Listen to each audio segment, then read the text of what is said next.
Good evening student. हम लोग मन का दर्पण कहानी पढ़ रहे थे।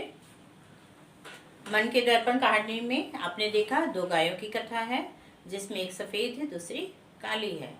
सफ़ेद गाय जब अपने चेहरे को पानी में देखती है तो उसे बहुत गुमान होने लगता है, और उसके सामने जब काली गाय दिखती है उसे, तो उसे अपने रंग पर बहुत ही घमंड होता है, उसे तुच्छ नज़र से देखने लगती है। सिर्फ गाय को ही नहीं, उस तबेले में जितने अन्य भी जानवर थे उनसे भी वह बातें करना पसंद नहीं करती थी, उनके साथ खाना पसंद नहीं करती थी, उनके आने पर इसे तकलीफ होता था। सफ़ेद गाय हमेशा अकेले रहना पसंद करती थी, और रात में जब सभी जानवर सो जाते थे तो वह खेत में जाकर सफ़ेद खरगोश से बात करती थी। एक दिन क्या हुआ, आपस में मतभेद होने के कारण ये सफ़ेद और काली गाय के बीच में बहुत ही जबरदस्त लड़ाई हुई। लड़ाई होने पर क्या हुआ, अपने सींगों से एक दूसरे पर उन्होंने वार किया। जब वार किया तो इसके शरीर से भी खून बहने लगा और इसके शरीर से भी खून बहने लगा। जब सफ़ेद गाय ने देखा कि इसके शरीर से भी वही लाल रंग का खून बह रहा है, जैसा लाल रंग का खून इसके सफ़ेद गाय के शरीर से भी बह रहा है, तो उसे बहुत ही आश्चर्य हुआ। किस तरह आश्चर्य हुआ, इसके बाद क्या होती है आज की कहानी में हम लोग देखेंगे। क्या होता है इसके बाद, अगले दिन दूध दूहने के समय सफ़ेद गाय को फिर से सदमा पहुंचा। फिर से उसे सदमा लगा, उसके मन में चोट लगी। क्या चोट लगी, जब उसने देखा कि काली गाय का दूध भी उतना ही सफ़ेद था जितना कि उसका अपना। सफ़ेद गाय का दूध भी सफ़ेद है, और काली गाय जो कि जिसका शरीर का रंग काला है, उसका दूध भी सफ़ेद रंग का है। उसे बहुत ही आश्चर्य हुआ। एक दिन नगर से एक ग्राहक यानी खरीदार गाय, बैल, बकरी आदि जानवर खरीदने आया। किसान दोनों गायों की पिछले दिनों वाली लड़ाई से बहुत चिढ़ा हुआ था, बहुत गुस्सा था, उसको चिढ़ हो गई थी कि ये दोनों गायें जो पहले मिलजुल कर रहा करती थी अभी आपस में लड़ती हैं। सिर्फ लड़ती ही नहीं, खून खराबा भी करती हैं। तो उसने ग्राहक से कहा, मेरी गाय कलेशकारी बनते जा रही है। क्लेशकारी यानी लड़ाई झगड़ा करना पसंद करती हैं। तुम उनमें से एक को ले जाओ ताकि दूसरे के पास लड़ने का कारण ही शेष न रहे। दो गाय है, ये आपस में लड़ रही हैं, झगड़ालू बन गई हैं।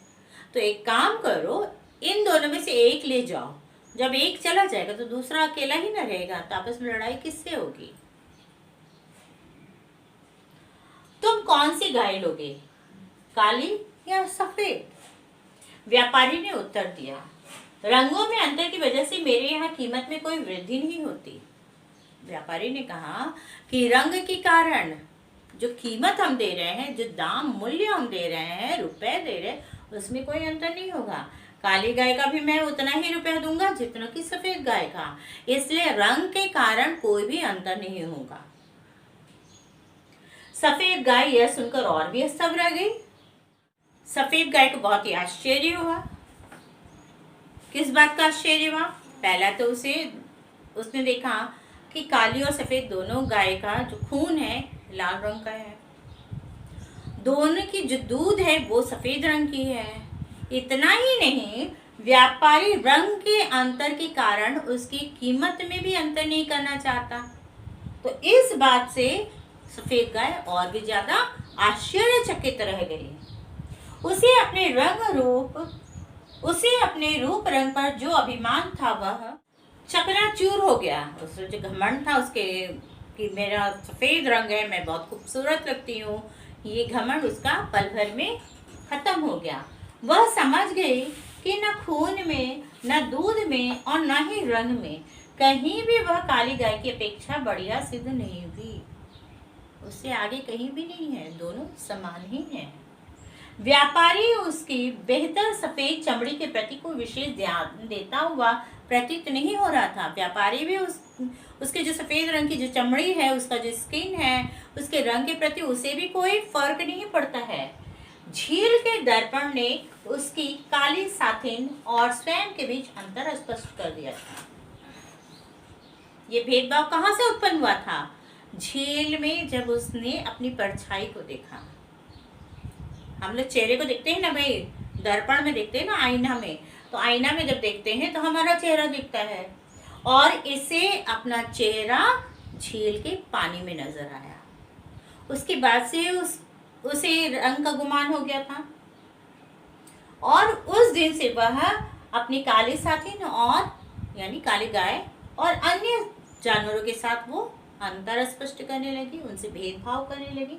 लेकिन अब एक दूसरे से अलग होने का समय आया तो उसे दोनों में समानता दिख रही थी। वही खून, वही दूध, और अंत में वही एक जैसी मौत। उसे इस बात का भय भी सता रहा था कि ग्राहक उसे कैसे रखेगा। अभी तक तो दोनों बहुत मजे में रहती थी, अपने कारण ही ना झंझट उत्पन्न हुआ, नहीं तो पहले तो दोनों बहुत ही आराम से रह रही थी।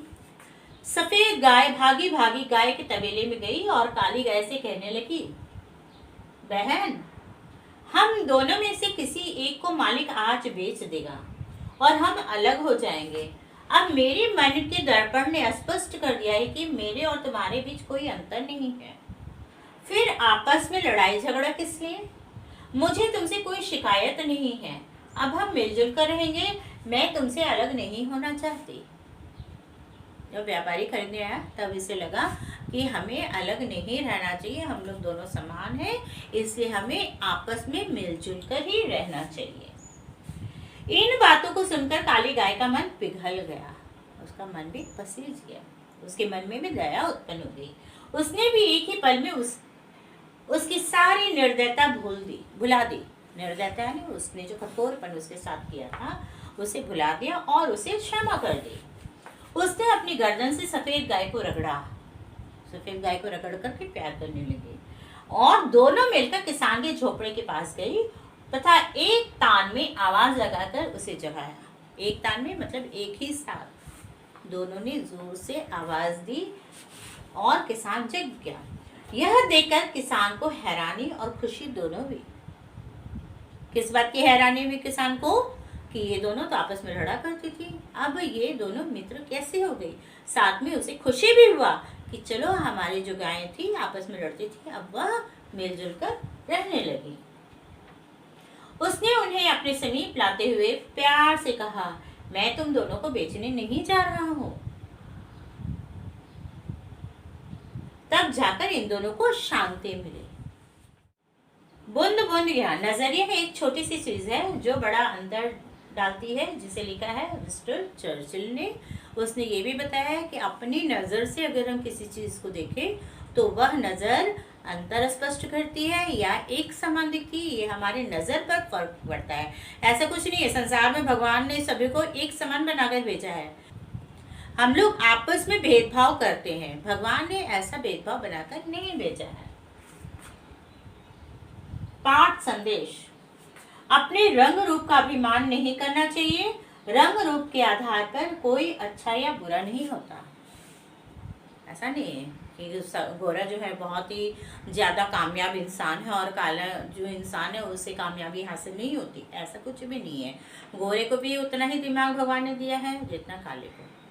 ठीक है, यहाँ पर किसान गोरा और सफ़ेद गाय और काली गाय दोनों को प्यार से अपने पास बुला रहा है। किसान दोनों में अंतर नहीं करता है, लेकिन किसी कारणवश इस सफ़ेद गाय के मन में शंका उत्पन्न हो गई थी। अब हम लोग कठिन शब्द और शब्दार्थ भी देखेंगे। अर्थ जाने, यानी शब्दों का अर्थ है, इसे समझेंगे और फिर इसे अपनी कॉपी में भी लिखेंगे। दर्पण, दर्पण का अर्थ होता है शीशा या आईना, मिरर। बेहतर यानी श्रेष्ठ, बहुत अच्छा, सबसे अच्छा, बेहतर मतलब सबसे अच्छा।